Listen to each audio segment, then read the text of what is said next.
Okay, welcome back friends. We are into 31st module of AI, where we are going to talk about something called scripts. You have seen in the last module that whenever we encounter some statements, they do not only refer to that single case, but they represent complete scenario. For example, when I say that I went to watch a match, I not only talk about viewing a match, but I talk about many other things like whenever I, for example, that happens in normal communication as well. When I tell you that I went to watch a match, you assume a lot of things. You assume that I purchased the ticket, I went into the stadium, I am seated on my seat, I view the match and looked at the toss, then the first inning and the second inning. Hopefully I am talking about ODI. So, I looked at both innings. I am happy if my team has won, I am not happy if my team has lost, and so on and so forth. And once it is completed, I go out of the stadium and all that is assumed. That is called goal driven or expectancy driven reasoning. That happens. Or the other example is that I have also listed in the handout is that we went to Osho's eatery when we went to Madhvi, and we enjoyed our dinner there. Now, if you encounter this statement, you also expect a lot of additional things. For example, one thing, the earlier part of the statement clearly indicates that Madhvi is not my hometown, I am visiting that place. But then a lot of other things are happening when we say that we dine there, that we went into that, we have looked at the menu, we have ordered something, we ate those things. And there are waiters who delivers those things to us, serve those things to us, and we paid the bills obviously and then left. So, the complete scenario is assumed once I state that.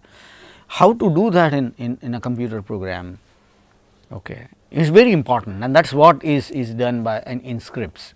And Schenck and the other researchers extended their idea of CD into scripts to represent such statements, which does not only represent a single information, single conceptualization, but sequence of conceptualization, which includes many more things actually. Okay. One example here is given the handout is that when we go out to dine, we expect it to be a restaurant, obviously, and there are events like reading menu and ordering and eating and paying the bills and so on and so forth happening. There are people involved like waiters and cashiers and others who serve, hotel managers, the person who take orders and so on and so forth. There are other there are other objects, menu and rate card or menu and tablecloth and plates and glasses and so on and so forth. So, point is all these things are assumed to be part of it, and script is something which represents this expectancy driven scenario. Okay. So, when I say that I want to dine, I went to dine yesterday, the whole bunch of information is provided. So, when it is represented in CD, all other statements are added, all these objects which are implicitly mentioned are added, okay, waiters and menu and everything is added. Okay. For example, if I found a statement that I went to Jungle Book yesterday and we enjoyed our dinner. So, the Jungle Book is a restaurant. So, once I do that, the same that the script will not only let that representation of that statement into the structure, but will enter everything that we were hungry, that is called the precondition. Now, why you want to go to dine? Because you are hungry. So, that precondition is added. It also adds that we went inside Jungle Book, we were seated, we ordered and all that, everything is added. Okay. So, when we encounter such statements, a series of statements are represented and inserted, and that is called invoking a restaurant script. Now, there are some challenges in this, okay, and what are the challenges we will be looking at, but the point is when we encounter an indication of such scenario, will not only enter the information contained in that statement, but contain or assumption that the complete scenario has taken place, will insert everything else. Okay. The idea is when you say that I had 500 rupees, I went to Jungle Book and had my dinner. Now, you can easily conclude that I must have much lesser than 500 rupees by now. Why? Because one of the requirements of dining in a restaurant that you will have to pay your bills, and that is there. In fact, it is part of the script. So, that can be easily assumed. Okay. That also assume one more thing, that I was hungry. Okay. So, these things can be inferred, though it is not directly mentioned in the script, that those things can be inferred, and that is the power of script. We have seen that is a limitation of CD, when the representation is confined to the very statement. Now, script actually help us improve that. And there is one more example which I gave in the handout, that I went to Indora Park, which is a natural zoo in Gandhinagar, with kids. You assume that a lot of other things, like I bought tickets, I took my car inside and I parked my car in the parking zone. I took all picnic related material from my car, went inside, enjoyed watching animals, and had my breakfast or whatever there, moved around, come back, took the car and go back. Now, everything is assumed. You can see that in a single statement I am talking about multiple things together, the complete scenario. Now, when you talk about scripts, scripts are these scenarios. Okay. And when you invoke that script, the complete information available in that script is inserted into the representation. Okay. There is one script which is a very simple script which I have provided in the handout of watching a match. Okay. You can see that script, it contains few things. One is called entry condition. Entry condition for watching a match obviously is that you have interest of viewing a match and you have money, both things here are mentioned. Okay. There are a lot of other prerequisites, that the match, you must be at the same place where match is happening and so on and so forth, which I am not talked about. So, that is what I am talking about, a very simplified representation of watching a match. Okay. So, those are precondition or entry conditions. There is something called props, which are the objects involved in this. Here it is tickets and seat and match and so on and so forth. Roles, the people who are involved, like person who wants to watch the match, or booking clerk and security person who show you in, and ticket checker who is there. Okay. And then there are some scenes. The scenes are, you can see that quite interestingly, P trans P to the stadium. Now, this is a mixture of CD representation as well as the normal language. Now, this is good for pedagogy purpose, but in true sense this will be a complete CD representation. You can see that first scene is going to a stadium, the second scene is buying a ticket, the third one is going inside stadium and sitting on a seat, taking your seat, then watching a match and then exiting. All these things are there, and then you also have exit conditions or results. Okay. So, you can see that when script is invoked, all of these are assumed, and in this particular simple script I have talked about scenes which are normal, expected or default sequences of events which are likely to happen when this script is invoked. Please understand this word, likely to invoke, this might not happen. In fact, a complex script will have alternate scenes. If a scene after one scene, if this happen or this can happen, we will soon see some examples of that. So, there are alternate paths also, and there are alternate execution of these sequences of these scenes also, and so on and so forth. But the scripts are basically like this. This is a very simple example, but it is still a very good example for you to understand different stakeholders of this thing. Okay. And we have already seen that that how the script can be invoked. For example, when you find a statement called Jai went to watch a match. Now, you can see that the script contains somebody called P. Now, we do not know who this P is basically a placeholder. So, when we encounter a statement Jai went to watch a cricket match, P is replaced by Jai. Okay. So, like that, when you encounter a statement where you can replace that placeholder, it is done that way. Okay. And you can see that there is some similarity with frames. In frames also you have attributes and their values, and there are some default values which are assumed and so on and so forth. but then there is a difference. Frame is a very simple structure, the script is comparatively more complex. There are parallel scenes, there are alternate scenes. It is quite possible in script some scenes are not executed at all. Unlike that, frames are quite similar. For example, two student frames are almost everything same except the values of the attribute, but here the difference is much larger and much bigger. And as I said, this information, the scenes, the information that we provide here, it's basically all default. Okay. And when you talk about scripts, when they are invoked, those default things are overridden by the information that is provided in the script. For example, if you encounter a statement like Jay asked for Italian pizza with double cheese, he waited for 15 minutes, got angry and went away. Now, you can find that this information provided in this statement as something which is different than the script itself. If the script writer has actually provided typical scenes which can indicate why one can get angry. Okay. For example, here he has to wait for 15 minutes and that angers him. So, that kind of an alternate path is if provided in the script, one can even reason with that and can clearly conclude that dining does not happen and obviously payment also does not happen. So, you can see that it is possible for somebody to conclude something like that because it is provided here. Okay. So, there are default values. Okay. Default value is that when you go to a restaurant, you dine, you pay your bills and you are happy, you are not no more hungry, but in this case it does not follow that path. Okay. It deviates from that script and that is why many things described in the default format of the script does not happen.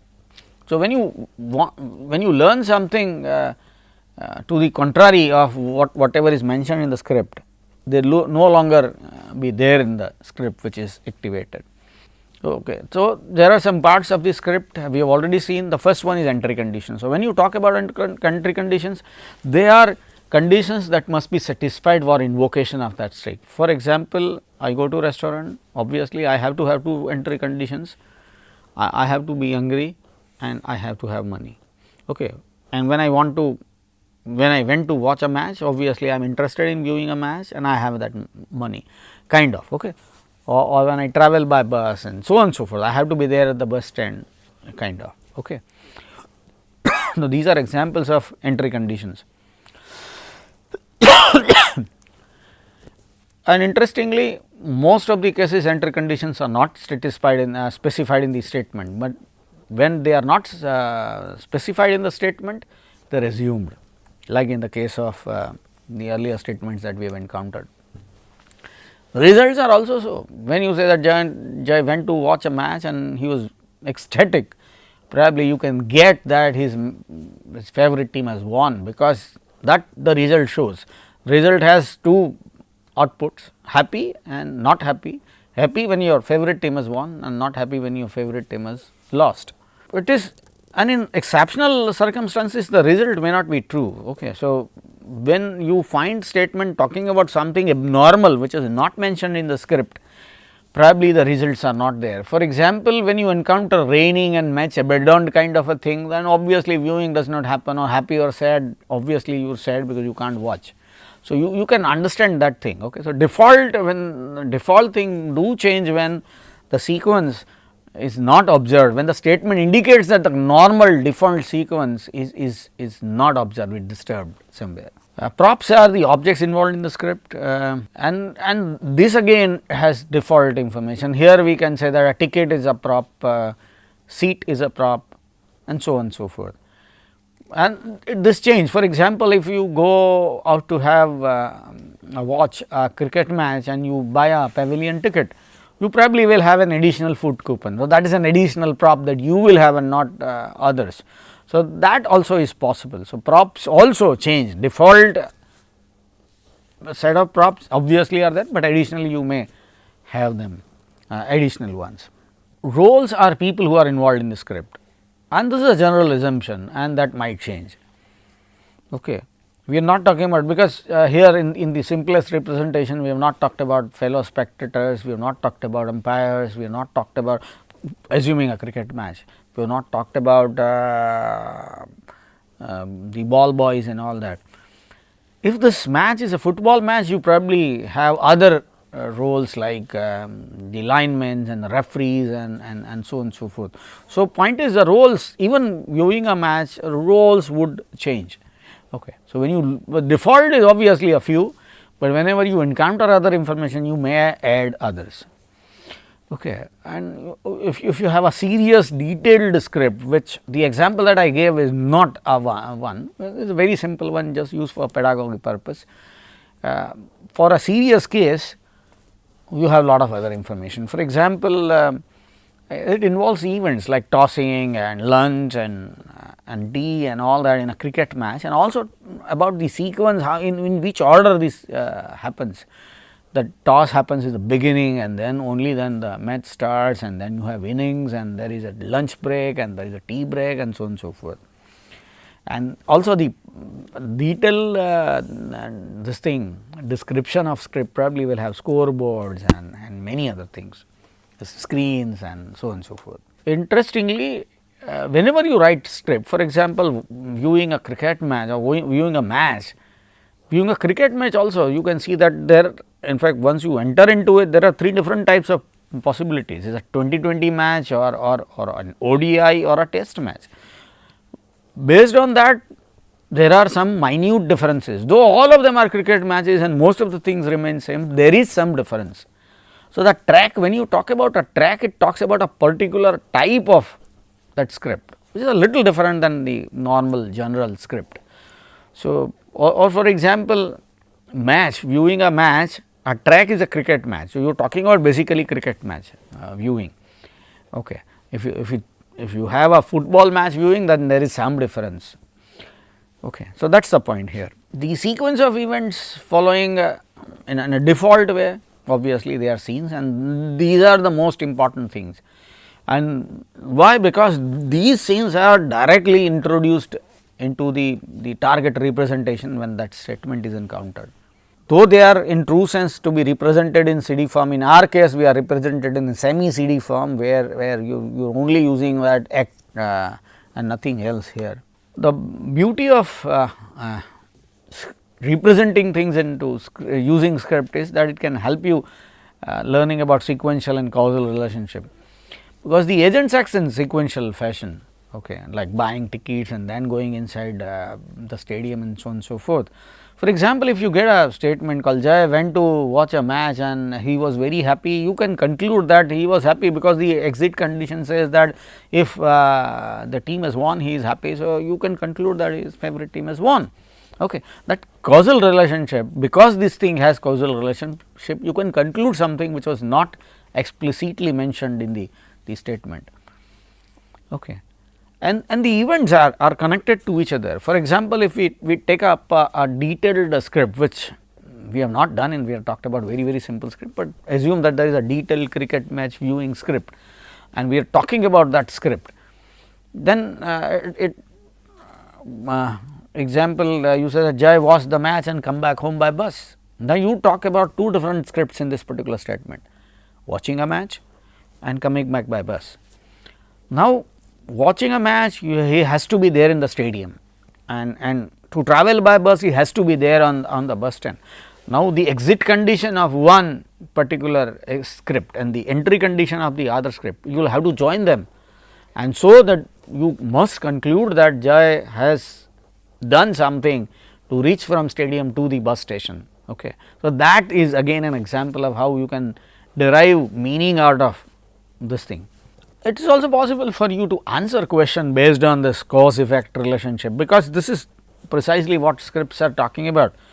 Here is again another example. Jai went to watch an ODI, he was late. When he occupied his seat, asked his fellow spectator, who won the toss? He answered, India has won the toss and invited South Africa to bat. Okay. Now, this is the description provided. Now, if the question is asked, why Jai asked who won the toss? Now, there are 2 possible answers. Now, there is a cause effect relationship. The statement is basically talking about few events, okay, one after Jai being late, he asking a question and is getting the response. These are 3 things happening. Okay. So, it can see that you can see that x results into y, that results into z, and this relationship is going to help us getting the answer. For example, why I asked who won the toss can be answered in two ways. One, you travel further and say that because he wanted to know who has come to bat, okay, who is going to come to bat. Okay. So, it based on that answer that he has got, or if you travel back you can say that because he was late and could not see the toss. Okay. So, both ways it is possible.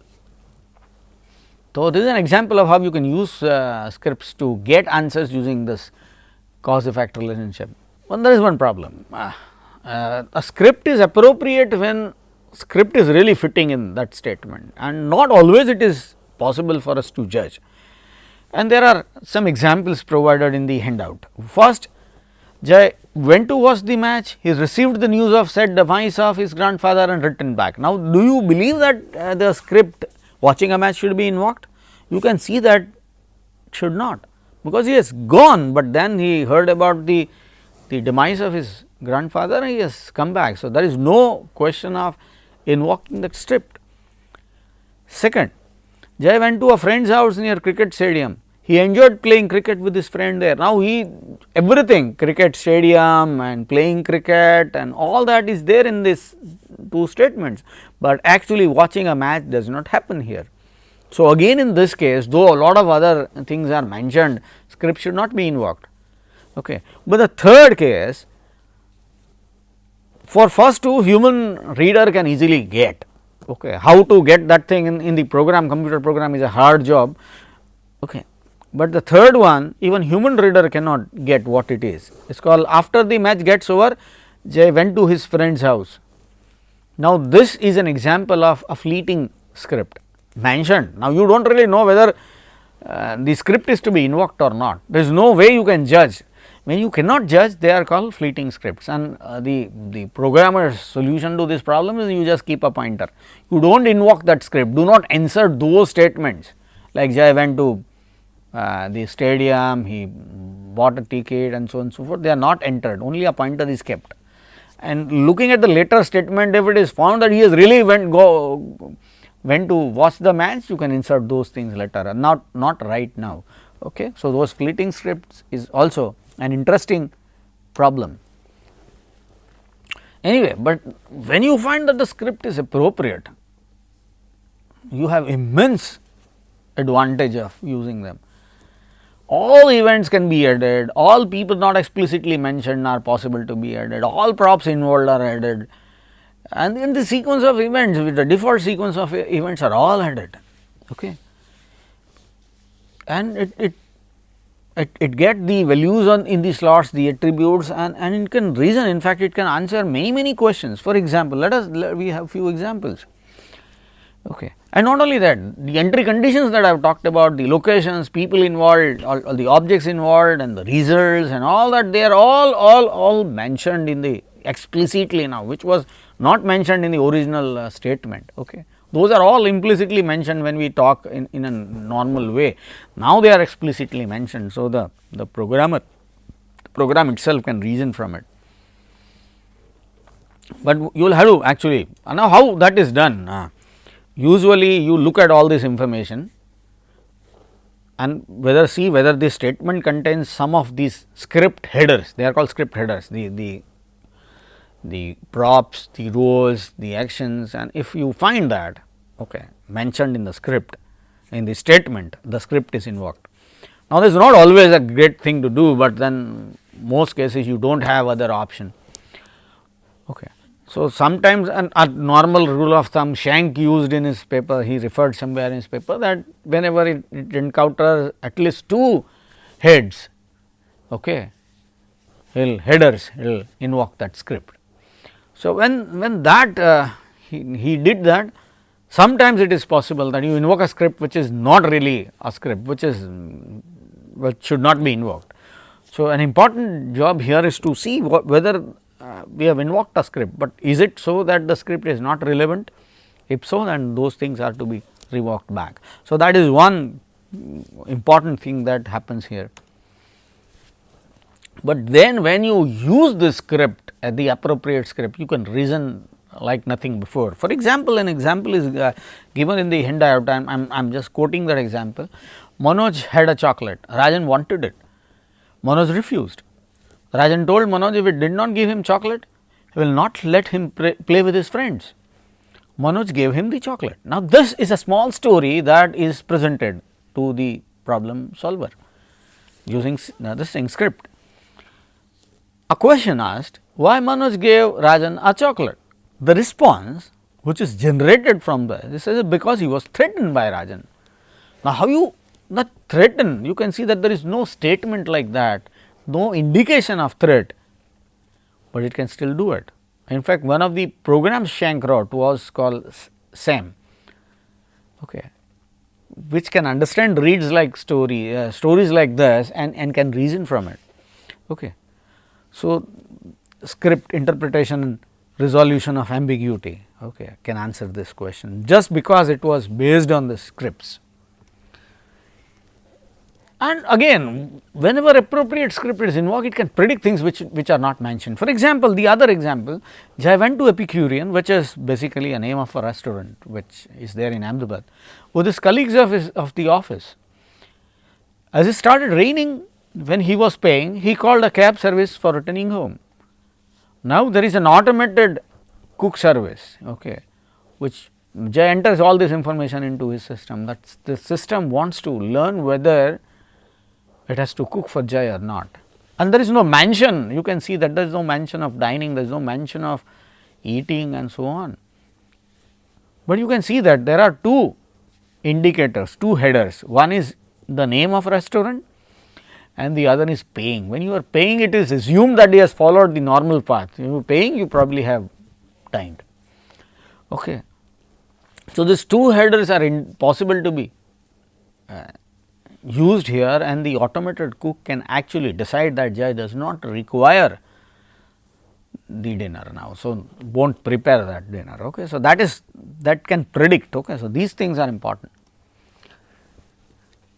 Okay. But then a diligent reader would ask a question, how do the system learn that Epicurean is a restaurant? Now, that is a difficult question, and what should it do? One way to solve this problem is to have a database of some sort indicating all restaurants of Ahmedabad. Now, that is a very hard problem, very hard solution, but that is the best solution if you can get. The other one is keep this thing as a question mark and look at the other statement that comes next and figure out what that placeholder is. That is the other option. And the third option is simple, ask the user what is Epicurean. Now, however silly it looks like, that is the way we do it. When somebody tells us something like this and we do not know what Epicurean is, we will ask what is it. Okay. The system can actually use all combinations of all these approaches. It can actually learn on its own, can look at names of names which it cannot understand, ask user, learn about them and place them in the database and so on and so forth. So, that is something that the system has to do when it is working with scripts like this. Okay. Not only that, one very powerful mechanism, one very powerful inference that you can get out of script is that it can predict unusual events, unusual sequence of events and can see that there is something wrong. For example, Jai went to watch the match, the security person asked him to stand in a queue, there was heavy rush on the ticket counter and the queues are very long. Jai stayed in a queue for an hour or so, got bored and returned back home. Now, you can see that there is a deviation which clearly indicates that watching a match does not happen. So, you can't conclude everything. So, this is again an example of the power of script. When it finds something which is unusual, something which is not mentioned in the scene at all, okay, it can understand. And again, if the script writer is good enough, it could get this information, then why one can get bored. When the outcome or the result is getting bored, it can write those things correctly, then it is also possible for somebody to predict why he got bored. For example, in this case, Jai got bored not because security person has shown him or tell him to stand in a queue, but he got bored because he has to wait for a long period and the queues were pretty long. Okay. So, those things can also be inferred from and additionally if you look at that, you can probably infer a few other things, that Jai won't like to stand in long queues, and probably you can also conclude that Jai is not all that great cricket lover like other Indians. Anyway, now you can see that there is a deviation from a normal sequence, which clearly indicates that there is something wrong. So, there is no point invoking that script, there is something wrong. Okay. And it can actually help cause effect determining cause effect relationship as well. And a good designer of script can actually assume all possible cases, those scenes which might probably occur and all that, and keep them there. And once a good designer has designed that script and that is used in representing a statement, you can get immense value out of it. Okay. Scripts were great, but then they were quite isolated. Those scripts, and it is quite possible that two different scripts contain many things in common, and they are not represented exactly the same way, and so on and so forth. This is the same problem like you have in other disciplines, and for which you require standardization and all that. There are a lot of other attempts made after that. One was again done by Schenck and all that. It's called memory organized pockets. Now, that is something where you combine multiple things into one. So, it is a single structure which contain actually the essence of multiple scripts. Okay. And the reusability idea was also built in. So, if some script contains something which is possible to be reused, the MOP can do that, and it can combine sequences for better and non-isolated kind of reasoning. And there are two different types of memory used by MOPs. One is called the ontological memory, which remember this was a problem with the CD as well as script. So, there was no ontology. So, here there is an additional memory provided, ontological memory, and obviously it has the other memory called episodic memory, which is almost the same as scripts. So, both things are used. And you can see that the Epicurean problem that I talked about, now if you have a right ontology in which clearly indicates that Epicurean is type of a restaurant, reasoning can be pretty easy.